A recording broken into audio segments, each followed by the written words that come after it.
Nah, pembahasannya itu ada definisi dan manfaat peta, ada jenis-jenis peta, unsur-unsur peta, proyeksi peta, dan yang terakhir ada rumus pemetaan.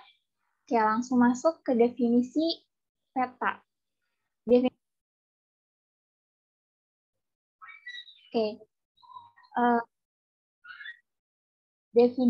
peta itu ada yang secara umum, ada juga yang menurut ICA atau International Cartographic Association. Nah, kalau menurut secara umum, peta itu adalah gambaran permukaan bumi yang ditampilkan pada bidang yang datar dengan skala tertentu. Kalau menurut ICA, peta itu adalah gambaran dari segala unsur yang ada di permukaan bumi yang digambar dengan skala yang lebih kecil. Nggak beda jauh ya pendapatnya, nggak signifikan gitu. Hampir sama kalau misalkan kita terjemahin gitu. Nah, kalau peta ini ada dua, ada peta konvensional, ada peta digital. Peta konvensional itu contohnya peta yang ada di Dora. Kalau peta digital itu contohnya Google Maps. Ilmu yang mempelajari tentang pembuatan peta itu disebut dengan kartografi.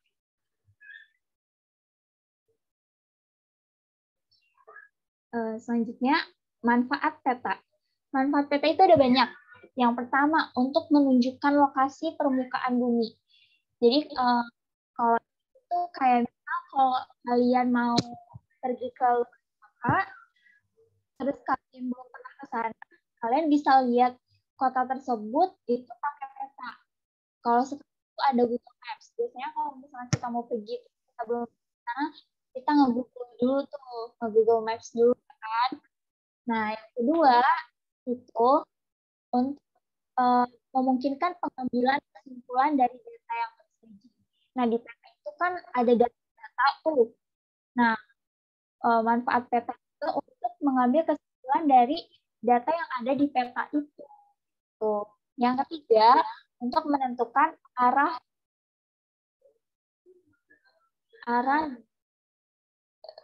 dan jarak suatu tempat. Jadi kayak tadi kalau misalkan kalian ke suatu tempat biasanya kayak kalian ini nggak sih nge-Google Maps terus kayak jarak kota kalian ke kota yang kalian itu kalian lihat dulu jaraknya buat estimasi waktu perjalanan itu ya kan. Nah, yang keempat untuk menunjukkan topografi suatu tempat.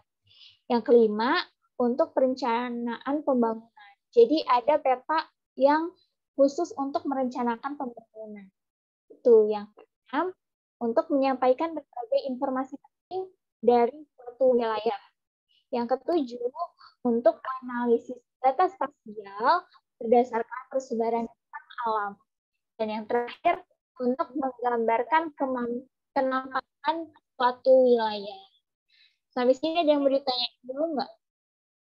Boleh di kolom chat.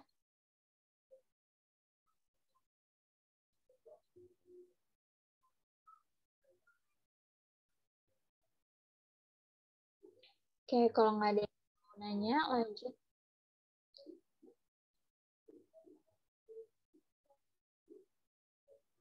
Lanjut ke jenis-jenis peta. Ada chat. Sudah.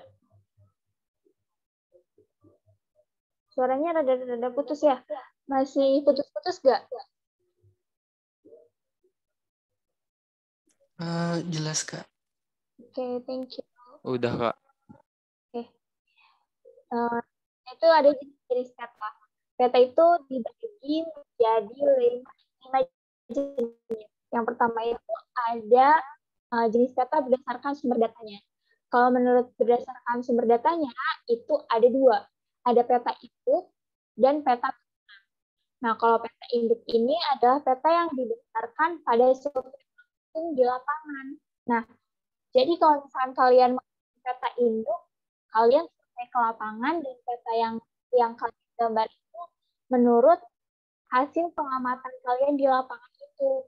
Nah, peta induk ini bisa bisa dijadikan acuan untuk membuat peta yang lain.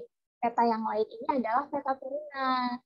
Jadi peta turunan itu berdasarkan peta induk. Itu contohnya dari peta turunan adalah atlas. Yang kedua itu ada jenis peta berdasarkan isi data yang disajikan. Ada peta umum, yaitu peta yang menampilkan bentuk fisik permukaan bumi suatu wilayah. Contohnya itu peta wilayah DKI Jakarta. Jadi peta umum ini terdiri atas 3 macam, ada peta topografi, peta orografi atau atlas, dan peta dunia. Yang kedua ada peta tematik, yaitu peta khusus yang di dalamnya menggambarkan informasi dengan tema dan tujuan tertentu atau khusus. Jadi kalau peta tematik ini misalnya peta persebaran penduduk, jadi digambarkan secara umum tapi khusus itu tertentu. Yang ketiga ada jenis peta berdasarkan skalanya.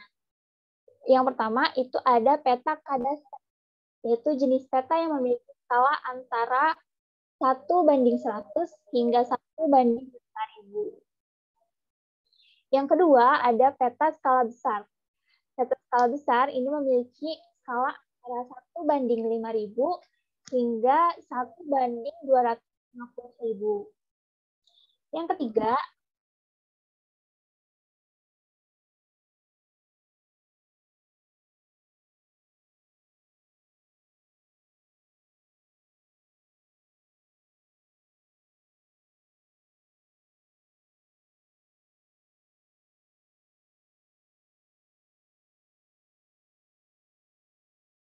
hingga 1:1 juta.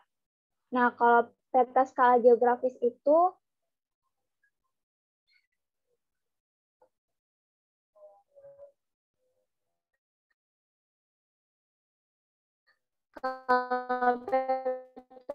skala geografis itu skalanya lebih kecil, itu lebih dari 1 juta gitu.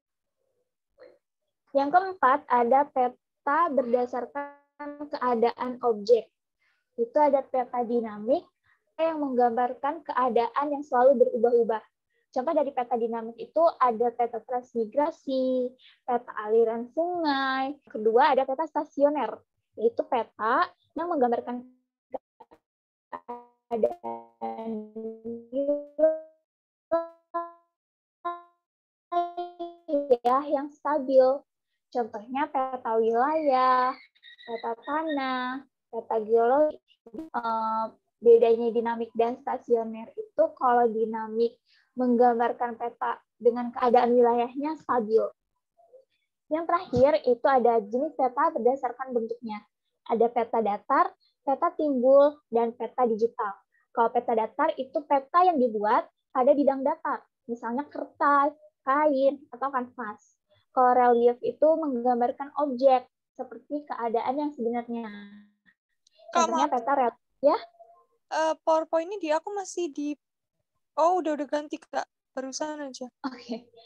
Yang ketiga itu ada peta digital. Peta digital ini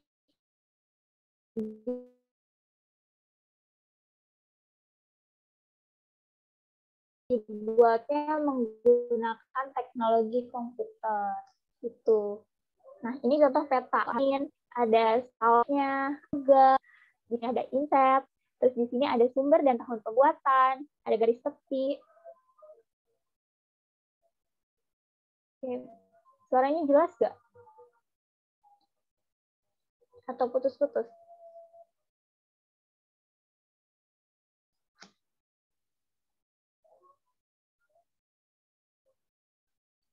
Oke. Ya, di sini ada garis tepi. Di sini ada garis tepi, di sini ada lettering. Lettering itu tulisan yang kecil-kecil yang nunjukin kayak wilayah-wilayah gitu, itu namanya lettering. Di sini ada garis lintang, kalau yang ke bawah ini garis bujur. Tuh, di sini ada koordinat geografisnya juga gitu. Kita masuk ke unsur-unsur peta. Nah, unsur-unsur peta yang pertama itu ada judul. Judul peta ini informasi yang mencerminkan sesuai dengan isi petanya. Kayak tadi, misal contohnya peta persebaran penduduk. Jadi isi petanya ya mengenai persebaran penduduk dari suatu wilayah tersebut. Tuh. Yang kedua, itu ada skala peta. Skala peta itu perbandingan jarak pada peta dengan jarak sebenarnya. Nah, skala peta ini biasanya digambarkan dengan sentimeter. Setiap 1 sentimeter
keluar ya, maaf ya. Wait. Tadi kalian ngedenger aku sampai mana? Sampai skala gitu, Kak. Oke, sampai skala ya. Thank you. Oke, skala udah ya? Atau tadi nggak sempat skala? Oke, aku ulangin aja ya skala. Skala peta itu perbandingan jarak pada petanya dengan jarak yang sebenarnya ada di permukaan bumi. Nah, kalau skala ini biasanya digambarkan dengan satuan sentimeter. Jadi 1 sentimeter yang ada di peta itu mewakilkan jarak 1 kilometer di permukaan yang sesungguhnya. Gitu. Nah, yang ketiga itu ada mata angin. Mata angin itu bertujuan untuk arah mata angin pada peta. Biasanya di peta-peta itu mata anginnya menunjukkannya ke utara. Yang keempat itu ada simbol. Simbol pada peta itu ada titik dari area atau luasan. Kalau titik itu untuk ibu kota, untuk provinsi, untuk gunung, kabupaten, dan lain-lain. Kalau garis untuk menunjukkan sungai, jalan, batas wilayah, rel kereta api, garis kontur, dan lain. Kalau area atau luasan itu biasanya untuk danau, sungai, rawa, hutan, permukiman, dan lain-lain. Nah, yang kelima itu ada legenda. Legenda itu adalah keterangan yang berupa simbol pada peta agar peta mudah dimengerti. Jadi menunjukin kayak misalnya di peta itu ada gambar ini garis warna merah. Nah, garis warna itu lambangnya untuk apa? Misal jalan utama kalau di sini gitu. Yang keenam itu ada warna. Warna pada peta itu untuk bertujuan mempertegas objek-objek yang terdapat pada peta. Nah, contohnya itu ada warna hijau untuk dataran rendah dan warna coklat untuk dataran tinggi. Yang ketujuh itu ada sumber. Sumber pada peta itu menyajikan informasi tentang sumber perolehan data yang digunakan dalam pemetaan. Jadi kalau misalkan kalian dapat sumber untuk melakukan pemetaannya itu dari langsung kalian survei. Nah, itu nanti kalian tulis di sumber petanya gitu. Nah, tahun pembuatannya itu berisi tentang perkembangan peta dari waktu ke waktu. Untuk yang ke-9 itu ada inset. Inset itu berguna untuk memperjelas posisi suatu objek atau wilayah pada peta. Yang ke-10 atau yang terakhir pada unsur-unsur peta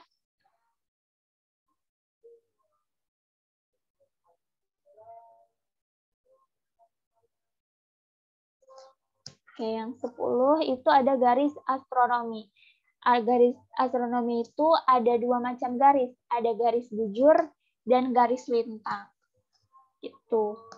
Nah, garis astronomi ini memiliki fungsi utama, yakni sebagai petunjuk letak objek atau wilayah pada peta.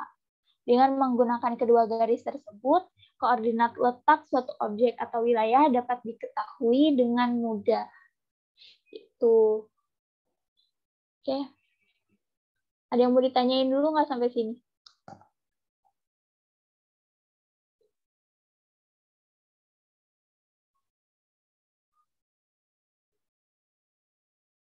Kalau nggak ada yang ditanyain, suara aku jelas gak atau masih putus-putus?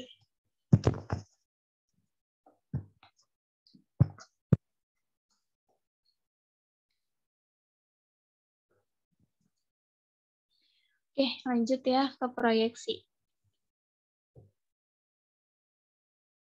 Oke, ke proyeksi.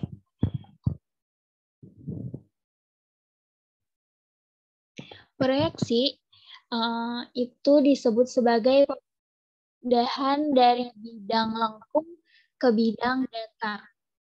Proyeksi ini berguna untuk menghindari atau memperkecil kesalahan dalam membuat peta. Nah, syarat dari proyeksi peta itu yang pertama, bentuk yang diubah harus tetap. Yang kedua, luas permukaan yang diubah harus tetap. Yang ketiga, peta hasil proyeksi tidak mengalami penyimpangan arah. Yang keempat, jarak antara satu titik dan titik lain di daerah yang dipetakan harus tetap. Jadi untuk luas jarak itu harus tetap ya kalau misalkan memproyeksikan peta nggak boleh berubah. Tuh. Nah, proyeksi peta itu ada 4. Dibedakan menjadi 4. Yang pertama itu ada berdasarkan bidang proyeksinya. Ada 3. Di sini ada proyeksi azimutal atau zenital. Nah, proyeksi ini adalah proyeksi peta yang menggunakan bidang datar sebagai bidang proyeksinya. Proyeksi ini itu cocok untuk memetakan wilayah kutub.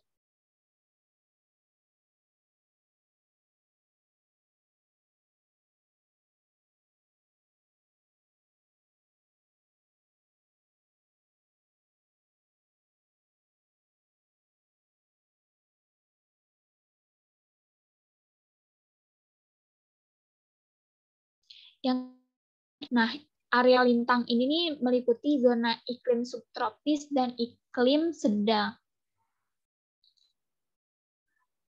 Lalu yang ketiga itu ada proyeksi silinder. Proyeksi ini adalah proyeksi peta yang menggunakan bidang silinder sebagai bidang proyeksinya. Nah, proyeksi silinder ini cocok digunakan untuk memetakan daerah khatulistiwa. Yang kedua, itu ada berdasarkan sifat asli yang dipertahankan. Ada 3, ada conform, equivalent, dan equidistant. Bedanya apa? Bedanya itu dari apa yang dipertahankan dari proyeksi masing-masingnya. Kayak kalau proyeksi conform itu yang dipertahankan adalah bentuk permukaan buminya. Kalau proyeksi equivalent yang dipertahankan adalah luas area di permukaan bumi. Kalau proyeksi equidistant yang dipertahankan itu adalah jarak. Jadi ingat-ingat aja, conform itu yang dipertahankan bentuk, kalau equivalent itu luas, kalau equidistant itu jarak yang dipertahankan.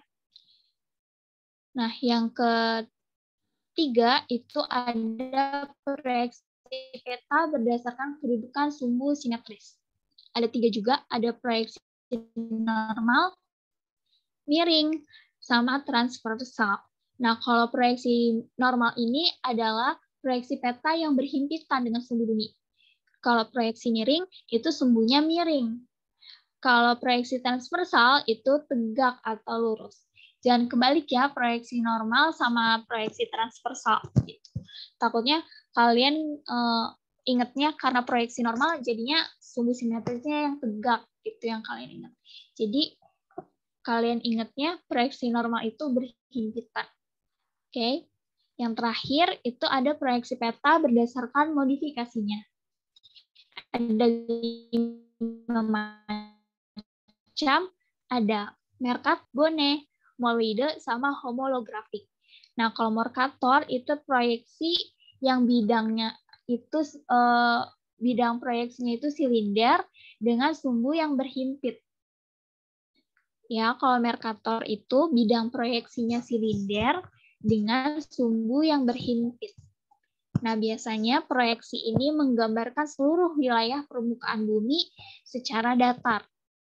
Yang kedua, itu ada proyeksi sinusoidal. Proyeksi ini menggambarkan sudut dan jarak yang tepat di daerah meridian yang tengah.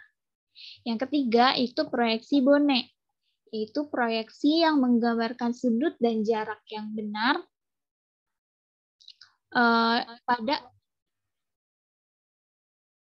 pada meridian tengah serta paralel yang standar. Yang keempat, proyeksi Molwide, yaitu proyeksi yang menggambarkan wilayah yang semakin mendekati kutub, mendekati daerah kutub, maka ukuran luasnya semakin kecil.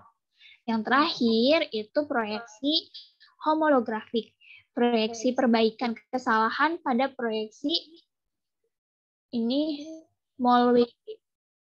Maaf, ini harusnya M. Oke, itu. Paham nggak? Ada yang mau ditanyain dulu nggak sampai sini?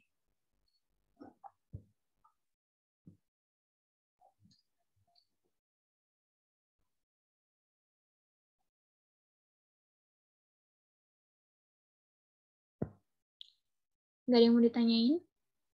Ada yang mau ditanyain nggak? Sebelum masuk ke rumus pemetaan.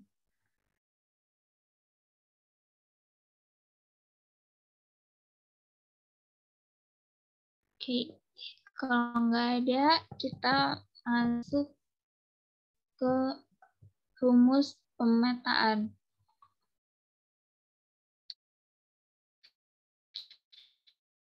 Yang pertama itu ada rumus, ini rumusnya P2 sama dengan D1 per ya, harusnya itu per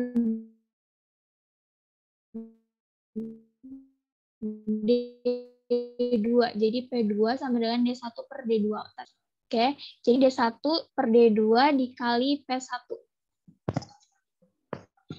Nah, P2 ini adalah penyebut skala yang akan dicari. Penyebut skala tahu nggak? Ada yang belum tahu penyebut skala itu apa?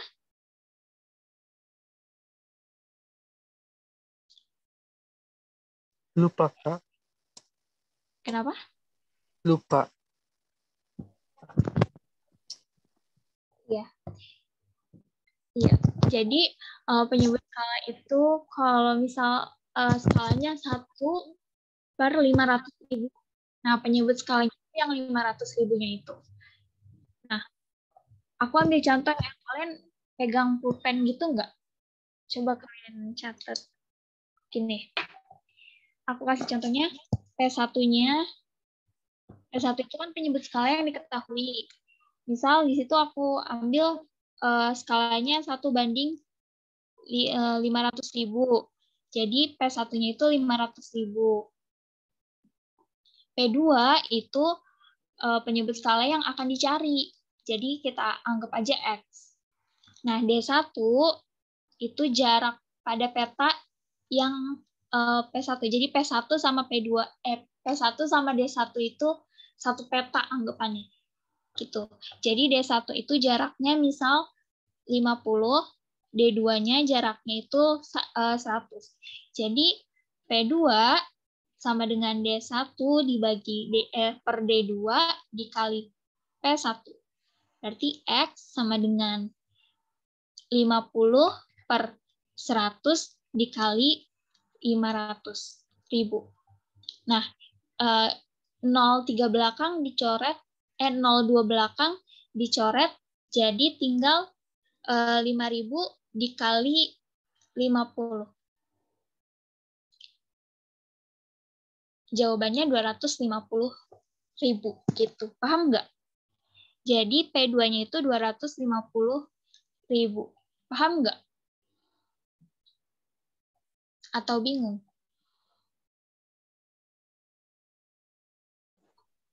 Bisa dijelasin kayak Kak, masih kurang paham.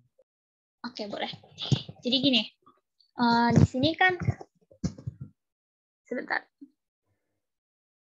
Oke, jadi P1 itu adalah penyebut skala yang diketahui. Kita anggap aja penyebut skala yang diketahuinya itu 500.000 gitu. Jadi skala yang diketahuinya adalah 1:500.000. Nah, kalau P2 itu penyebut skala yang dicari. Jadi kalau kita nyari, kalau yang ditanyakan, nah itu adalah X. Kalau skala yang dicari itu namanya P2 atau X, kita anggapnya. Nah, D1 itu gabungan sama P1. Jadi kalau di peta itu kan ada jarak, ada skala. Nah, misal di peta A nih, skalanya 1:500.000, jaraknya 50.000, 50. Nah, di peta B skalanya nggak diketahuin. Jaraknya 100, ya jaraknya itu 100 misal. Jadi kan udah ada ada rinciannya. P1-nya berarti 500.000, D1-nya 50. P2-nya itu X, D2-nya itu 100. Tinggal kita masukin P2 sama dengan D1 per D2 dikali P1. Tadi P2-nya X ya. D1-nya berapa tadi? 500.000 mungkin. Enggak dong, D1 itu jarak. D1 jarak, ayo. 50, Pak. Jaraknya kan 50 tuh, yang D1. Jadi 50 per D2-nya tadi berapa?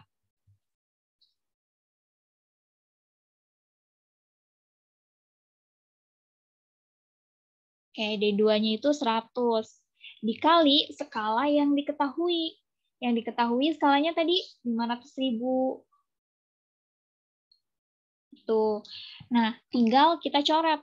500.000 kan nolnya ada 5 tuh. Kita coret sama yang di bawah yang 100. Dicoret 2 aja. Tinggal 5.000 dikali 50. Jadi P2-nya sama dengan 250.000. Gitu. Paham nggak? Atau masih bingung? Kalau aku paham Kak. Oke. Kita lanjut ya. Ini mencari skala peta. Jadi jarak pada peta dibagi jarak sebenarnya. Kalau ini paham ya? Nggak bingung nggak kalau rumus yang ini? Aman Kak. Oke, kalau aman. Kita lanjut, ada rumus peta kontur. Nah, peta kontur itu apa sih? Peta kontur ini adalah peta yang menggambarkan sebagian bentuk-bentuk permukaan bumi yang bersifat alami dengan menggunakan garis-garis kontur. Nah, rumusnya itu ada CI sama dengan 1/2000 dikali penyebut skalanya. CI itu kontur interval. Nah, contohnya misal kita pakainya yang 500.000 tadi, yang skalanya 1:500.000. Berarti kontur intervalnya sama dengan 1/2000 dikali 500.000. Nah, tinggal dicoret tuh. Nolnya 3, nolnya 3. 500 dikali 1.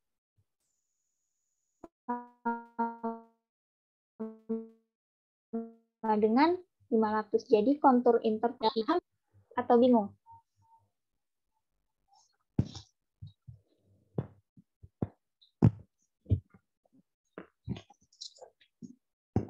Gimana? Paham nggak untuk kontur rumus peta kontur? Ada yang masih bingung? Oke, kalau nggak ada yang dibingungin, ini ada ini rumus peta kontur. Ini memang tadi udah ya. Berarti ini ke sini. Rumus mencari tinggi pada titik tertentu.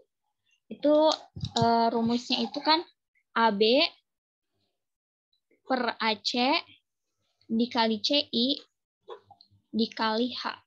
Nah, perlu digarisbawahi bahwa sebentar.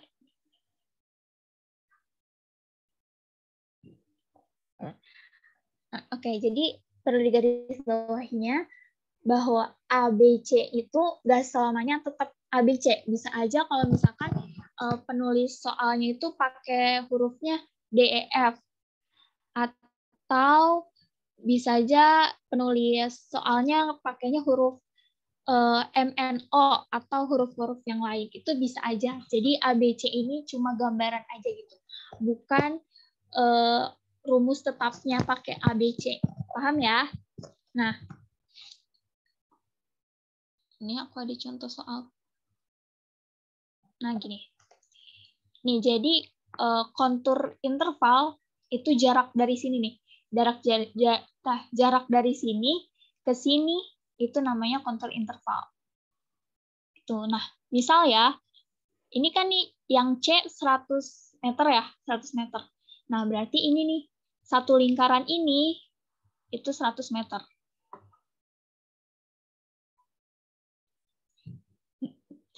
Oke, nggak apa-apa Ratu. Nah, apa namanya? Nih, jadi satu lingkaran ini 100 meter. Nah, satu lingkaran ini 50 meter. Tuh, yang A-nya kan 50, yang C-nya 100. Nah, di sini ada AB. AB itu jarak dari A ke B. Jarak dari A ke B. AC dari jarak dari A ke C. Gitu ya. Paham nggak? Nah, kalau CI itu kontur interval. Nanti kita cari. Nah, H di sini adalah ini, jarak yang terkecil. Jarak yang terkecil dari yang ada di soal ini apa? 50 M. Ada yang masih bingung? Oke, aku jelasin ya. Di sini ke C, berarti dari sini ke sini, dari A ke C itu 10 cm. Nah, jarak dari B ke C itu 6. Nah, kalau dari A ke B gimana cara ngitungnya? Jadi kalau misalkan jaraknya yang salah satu belum diketahui, itu tinggal dikurangi. Jadi jarak A ke C dikurangi B ke C. Jadi 10 dikurangi 6 sama dengan 4 nih di sini. Aku coret-coret aja deh sebentar.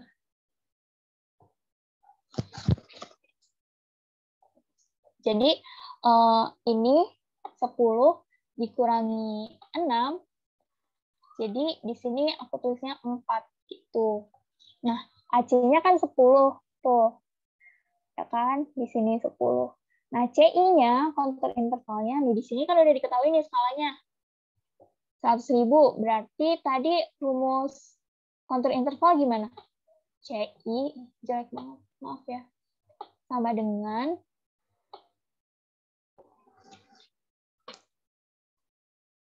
CI sama dengan 1 per 10. Maaf ya kalau jelek. Ya. Maaf. Gimana ya? Tadi berapa? 2.000 ya? Ini gede banget. Gak bakat deh. Kayak gitu deh. 1 per 2.000 dikali ini. Dikali 100.000. Tinggal kita coret 3. Berarti 100 kan? Di sini tinggal 100 dibagi 2. Jadi jawabannya 50 untuk kontur interval. Jadi kalau gini bingung kan ya? Hitungnya gimana? Gini. Kita hitungnya gini. 4 per 10. Gede banget. 10 jadi love. Dikali 50. Ya Allah, gimana sih ini gambar? Gak bakat banget sih. 4. Gini. 4/10 dikali 50 ditambah H.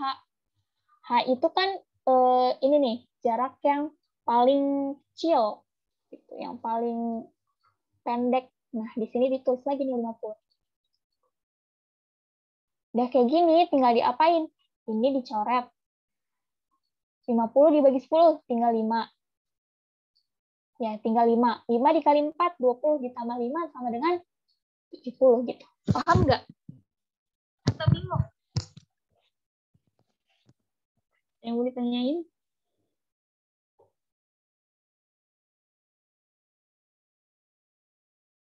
Ini nggak ada yang bingung sama mencari tinggi kontur.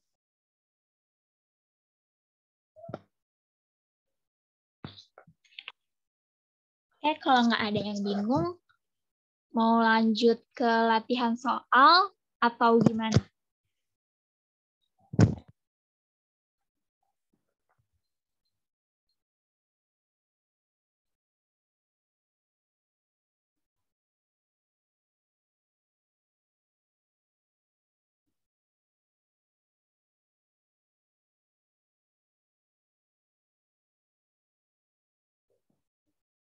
Hai, ada orang nggak ya?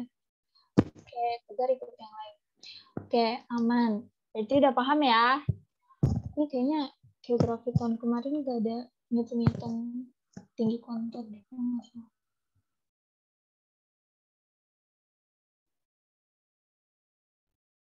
Oke, lanjut ke latihan soal ya. Sebentar, aku hapus dulu.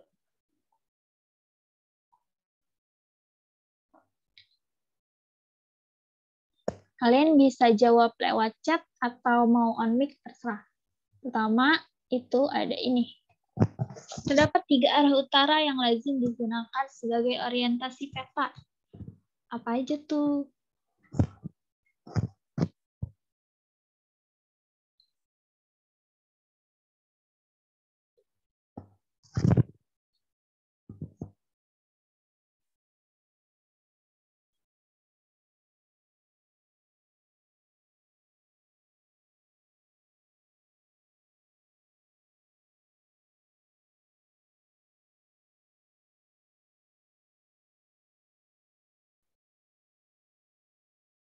Oke, Jeffrey jawab A. Yang lain, apa nih jawabannya? Belum ada yang jawab lagi nih.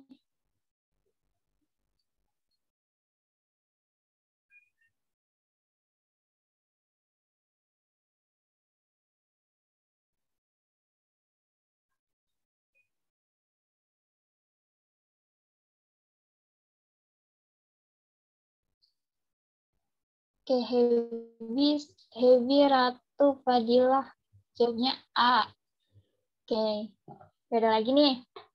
Kalau nggak ada lagi, jawabannya adalah D. Kenapa? Bisa dibaca, silakan.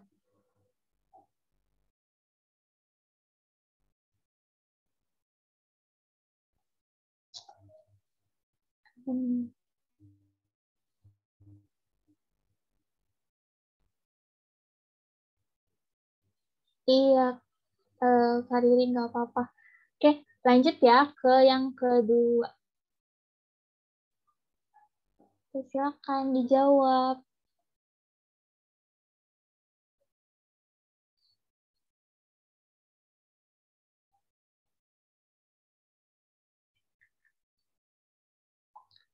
Ini belum ada yang jawab ya?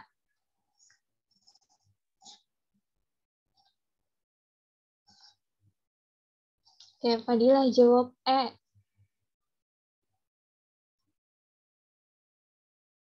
Jeffrey antara legenda sama inset. Yang lain mana nih suaranya?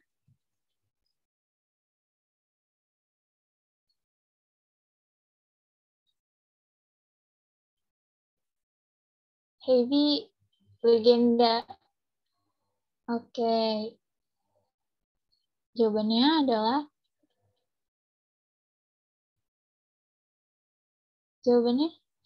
legenda. Betul. Tadi siapa yang jawab legenda tuh? Ada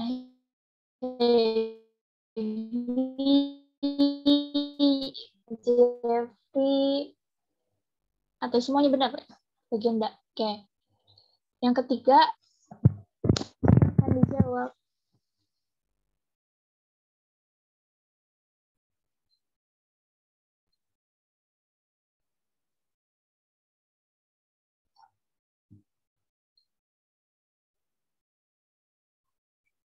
D. Heavy D. Yang lain apa nih? Fadilah D.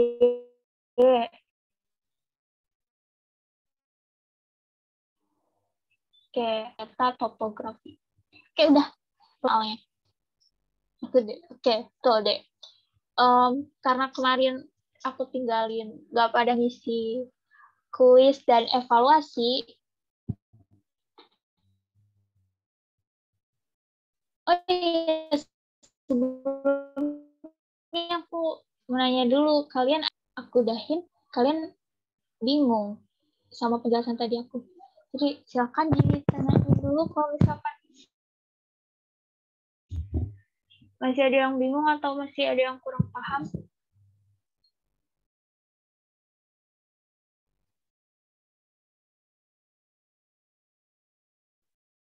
Iya, Hebi.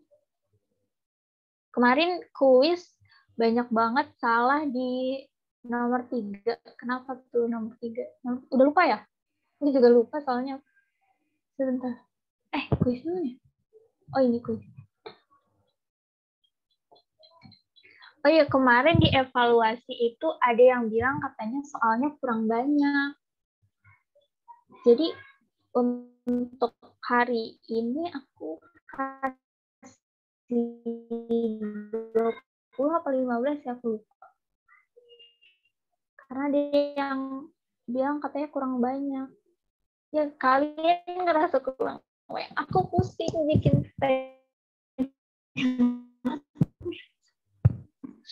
Oke.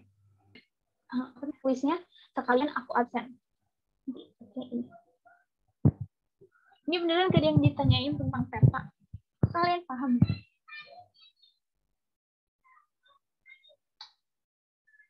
Astagfirullahaladzim. Maaf, aku kirimnya ke Fadilah doang lagi. Sebentar.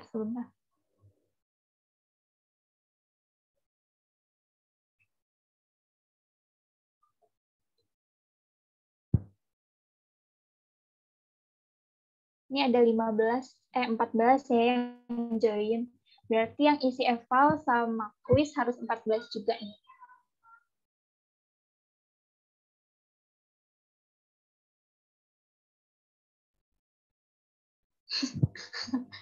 Aku lupa siapa yang bilang kurang banyak. Kayak ada di pertemuan kemarin yang 9. Oke, jadi pembahasan nomor 1. Di arah sih.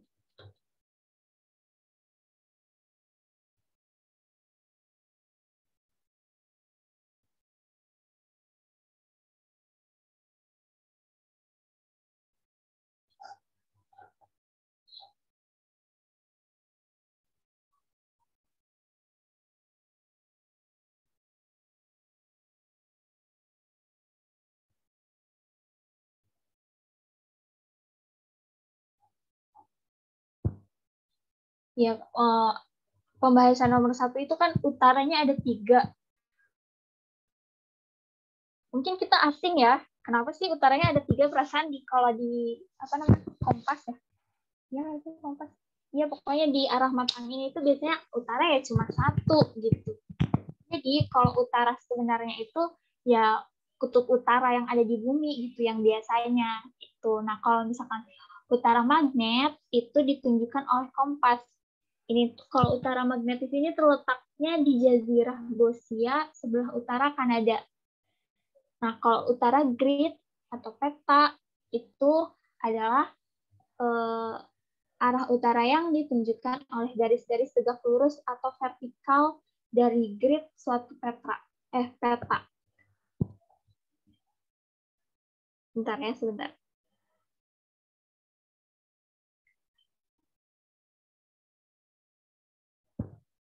Kalau tuh lurus apa? Oh iya, sebentar aku absen dulu. Takut aku lupa. Sekarang pertemuan ke 9. Sekarang tanggal berapa? Nanti hari ini. Oke, aku absen dulu. Nggak usah deh. Jadi kalian kerjain aja, aku lihat sendiri. Kalau misalnya kalian udah ngerjain, udah kasih eval, kalian bilang ya, nanti aku end.